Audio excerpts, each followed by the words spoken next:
Voting से पहले ही संजय राउत ने मानी हार। चुनाव आयोग पर बड़ा हमला, हम अंतर्राष्ट्रीय स्तर पर ले जाएंगे ये लड़ाई। हम ये मुद्दा सिर्फ देश में नहीं, इंटरनेशनल प्लेटफॉर्म पर भी लेके जाएंगे। ये देश में क्या हो रहा है। वोटर लिस्ट में गड़बड़ी का आरोप, हमारी जीतने की संभावना कम, संजय राउत। वोटर लिस्ट है, उसमें गड़बड़ और घोटाले कर रहे हैं। चुनाव आयोग को से हाथ मिलाकर चुनाव आयोग उनको मदद कर रहा है। शिवसेना राज्यसभा सांसद प्रियंका चतुर्वेदी बोली, मोदी मेरे फेवरेट नेता। नमस्कार, मैं अंजलि मिश्रा, स्वागत है आप सभी का द न्यूज में। आपको बता दें कि महाराष्ट्र में 20 तारीख को वोटिंग होने वाली है और 23 तारीख को वोट की काउंटिंग होने वाली है और इससे ठीक पहले महाविकास आघाड़ी में सीट बंटवारे को लेकर काफी ज्यादा मत्थापेची देखने के लिए मिली। और सबसे बड़ी बात है कि सीट बंटवारे पर अब महाविकास आघाड़ी के अंदर फूट भी हो गई है। क्यों? क्योंकि कांग्रेस के नेता नाना पटोले और शिवसेना यूबीटी के सांसद संजय राउत एक दूसरे पर लगातार हमला बोलते नजर आ रहे हैं। साथ ही साथ आपको जानकर काफी हैरानी होगी कि प्रधानमंत्री नरेंद्र मोदी के खिलाफ बोलने वाली प्रियंका चतुर्वेदी यानी उद्धव की एक और सांसद ने अब पीएम मोदी को अपना पसंदीदा राजनीति यानी पॉलिटिशियन जो है बता दिया है। साथ ही साथ ये भी एक्सेप्ट किया है कि प्रधानमंत्री में कुछ तो ऐसी बात है जिस वजह से वो बैक टू बैक तीसरी बार प्रधानमंत्री बने हैं और उन्होंने बीजेपी को एक सिंगल लार्जेस्ट पार्टी बनाने में बहुत बड़ा रोल निभाया है। जी हाँ, बिल्कुल सही सुना आपने। एक तरफ हरियाणा की हार नहीं पचा पा रही कांग्रेस ईवीएम के सर ठिकरा फोड़ने के लिए लगातार प्रयास कर रही है और 20 सीटों पर चुनाव की मांग को लेकर सुप्रीम कोर्ट तक पहुंच गई थी। वहीं दूसरी तरफ महाराष्ट्र में चुनाव होने से ही पहले अब अगर आप देखेंगे तो महाविकास आघाड़ी के नेताओं ने महाविकास आघाड़ी ने हार मान ली है। क्यों? क्योंकि उन्होंने इससे पहले ही ईवीएम के सर ठिकरा फोड़ने का काम शुरू कर दिया है। और संजय राउत भी अब इलेक्शन कमीशन जो कि ये कह रही है कि बीजेपी के इशारों पर काम करती है, इनका यह कहना है कि इलेक्शन कमीशन वोटर लिस्ट में भी हेरफेर कर रही है और वो भी बीजेपी के कहने पर। यही नहीं, संजय राउत जो है नाना पटोले के सवाल को भी पूरी तरीके से स्किप करते नजर आए और वो कह रहे थे कि एनसीपी और उद्धव और ये सारे गुट जो है सीट बंटवारे को लेकर चर्चा कर रहे हैं। क्या कुछ कहना है संजय राउत का, जरा एक बार आप खुद सुनिए।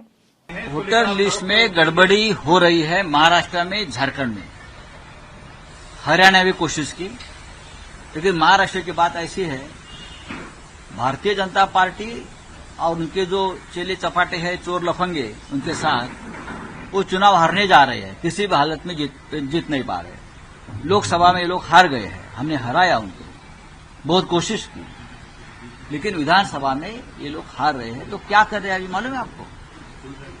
जो वोटर लिस्ट है उसमें गड़बड़ और घोटाले कर रहे हैं। चुनाव आयोग को से हाथ मिलाकर चुनाव आयोग उनको मदद कर रहा है।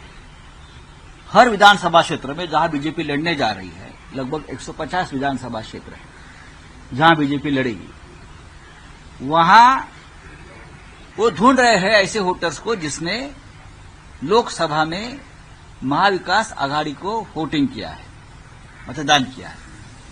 ऐसे हर विधानसभा क्षेत्र से 10,000 वोटर्स को निकाल देंगे, डिलीट कर रहे हैं और उनके जगह पर 10,000 बोगस वोटर्स को डाल रहे हैं, क्योंकि हमारा जो जीतने की संभावना है वो कम हो जाए, क्योंकि कांटे की टक्कर है कुछ जगह पे। ये सबसे बड़ा घोटाला हमारे लोकतंत्र में चुनाव आयोग के मदद से होने जा रहा है। हम ये मुद्दा सिर्फ देश में नहीं, इंटरनेशनल प्लेटफॉर्म पर भी लेके जाएंगे कि ये देश में क्या हो रहा है। ये गांधी नेहरू का देश है, ये डॉक्टर बाबा साहब अम्बेडकर का संविधान मानने वाला ये देश है। ये लोकतंत्र किस तरह से ये लोग खत्म कर रहे हैं। चुनाव आयोग गृह मंत्रालय के अखियारे में आता है, तो मुझे लगता है उसके लिए जिम्मेदार अमित शाह जी है। आपको हमारे साथ लड़ना है तो मर्द के तरह सामने आइए, चुनाव लड़िए, लोगों में जाकर लड़िए, आपको पता चलेगा क्या है वो। आप हारने के डर से इस तरह से अगर घोटाले करेंगे तो देश नहीं रहेगा। चार प्रमुख नेता इस पूरे मास्टरमाइंड इस पूरे घोटाले के कौन नेता है? चंद्रशेखर बावनकुळे ने तो एक विशेष प्रशिक्षण शिविर लिया नागपुर में कि एक घोटाला हम कैसे करना चाहते हैं और कैसे कर सकते हैं, पूछे उनको। विशेष शिविर लिया है और ये जिम्मेदारी जिनके पास दी है उसमें से एक व्यक्ति को विधान परिषद में जो गवर्नर्स नॉमिनेशन में जो एमएलए हुए हैं ना, उसमें से एक व्यक्ति को ये पूरा जिम्मा दिया है।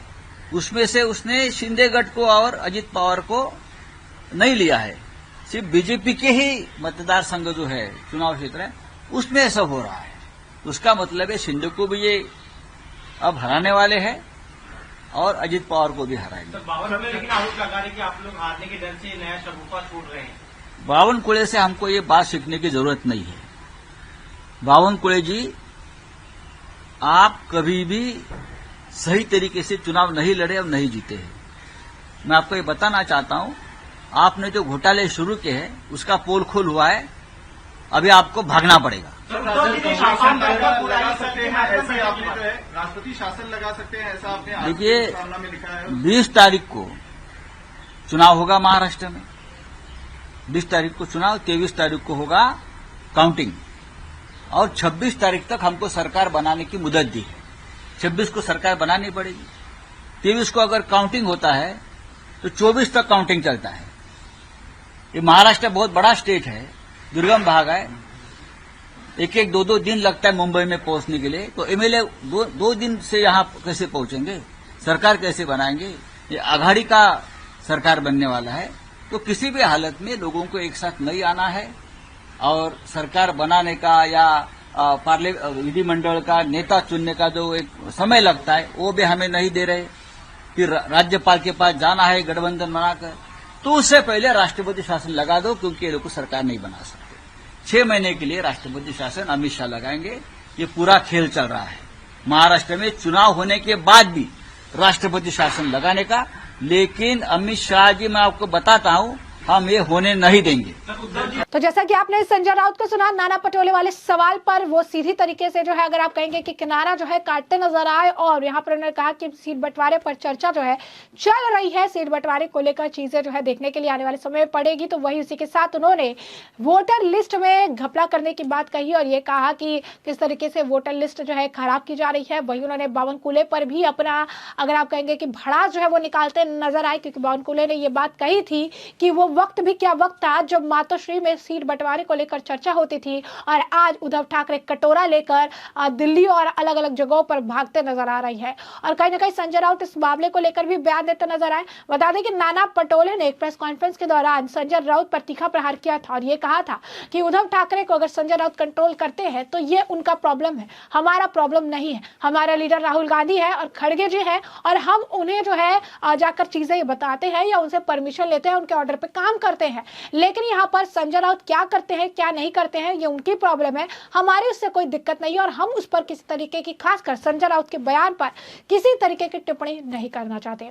इसी के साथ साथ आपको बता दें कि उद्धव की सांसद प्रियंका चतुर्वेदी का एक पॉडकास्ट सामने आया है, जिस पॉडकास्ट में जब आपको बता दें सवाल उनसे पूछा जाता है who is your favourite politician, यानी उसे साफ तौर पर पूछा जाता है कि आपके पसंदीदार पॉलिटिशियन कौन है, या फिर आपको क्या लगता है कि जो greatest politician of all time, यानी कौन है, आप ग्रेटेस्ट पॉलिटिशियन की अगर बात कर ले तो आपके हिसाब से क्या आपको लगता है। उन्होंने कहा कि आप थोड़ा सोच लीजिए, विचार कर लीजिए। और इसके बाद जो प्रियंका चतुर्वेदी कहती है वो सबको हैरान कर देती है, क्योंकि वो कहती है प्रधानमंत्री नरेंद्र मोदी जी। जी हाँ, बिल्कुल सही सुना आपने, वो कह रही है कि नरेंद्र मोदी जी। उन्होंने कहा कि ये किसी से छिपा नहीं है, और ये मानना, अगर आप कहेंगे कि सबको मानना पड़ेगा, जिस तरीके से उन्होंने पूरे इंटायर इलेक्टोरेट को जो है समझाया है, एजुकेट किया है, उनके अंदर कुछ तो क्वालिटी जरूर है, जिस क्वालिटी की वजह से अब वो बैक टू बैक प्रधानमंत्री बनी है। जी हाँ, बिल्कुल सही सुना आपने, वो कहती नजर आई कि वे पूरे मतदाताओं को समझाने में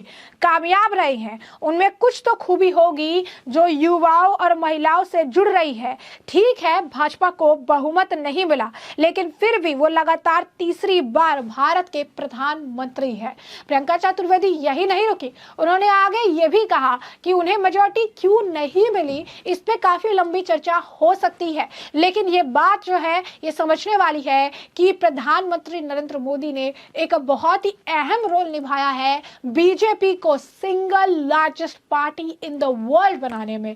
यानी इस चीज को भी वो एक्सेप्ट करते नजर आए, जिसके बाद लोगों ने अब सोशल मीडिया पर इस वीडियो को धड़ल्ले से साझा करके ये लिख दिया कि महाराष्ट्र चुनाव में तो अभी समय है, 20 तारीख को वोटिंग होनी है, लेकिन उससे पहले ही महाराष्ट्र का एग्जिट पोल सामने आ चुका है, क्योंकि महाराष्ट्र के एग्जिट पोल की तरह प्रियंका चतुर्वेदी बात कर रही हैं और उन्होंने ये बता दिया है कि महाविकास आघाड़ी चुनाव में पहले ही चुनाव से जो है हार मान चुकी है, चुनाव से पहले ही अब उन्होंने अपनी हार को डिक्लेयर कर दिया है। कुछ लोग तो ये भी कह रही है कि प्रियंका चतुर्वेदी अब ये समझ चुकी है कि उद्धव ठाकरे डूब रहे हैं और इसी वजह से वो महाविकास आघाड़ी से महायुति में जाना चाहती है और इसी वजह से इस तरीके के बयान देकर एक और राजनीतिक का अगर आप कहेंगे कि जो है ऑप्शन तलाश कर रही है। तो कहीं ना कहीं अगर आप देखेंगे तो लगातार लोगों की प्रतिक्रिया देखने के लिए मिल रही है, लगातार लोग जो है इस मामले को लेकर तीखे रिएक्शंस जो है देते हुए नजर आ रहे हैं और इस मामले पर लगातार प्रियंका चतुर्वेदी को लेकर ये कह रही है कि महाराष्ट्र में काफी उथल पुथल मची है। बता दें आपको कि लगातार जो है यूबीटी के नेता, यूं कहिए कि महाविकास आघाड़ी के नेता, जो विपक्ष के नेता है, वो डीप स्टेट चीजों को लेकर जो है बयानबाजी कर रही है, बाहर के इन्वॉल्वमेंट की बात कर रही है, कह रहे डेमोक्रेसी खत्म हो गई है, बाहर के लोगों का इन्वॉल्वमेंट होना चाहिए।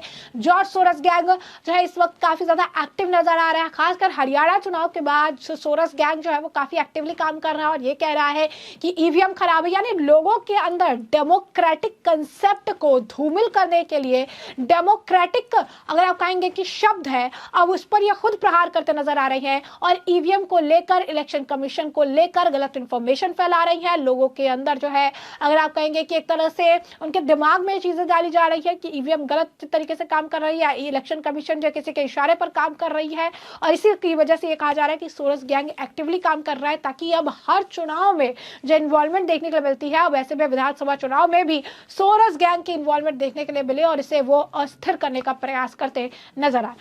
काल साधारण काय तुम्ही जो शब्द वापरला मॅरेथॉन, 10 तास बैठक झाली, काँग्रेस, राष्ट्रवादी, शिवसेना आणि त्या बैठकीनंतर आज सकाळी माझा आणि माननीय शिवसेना पक्षप्रमुखांशी चर्चा झाली।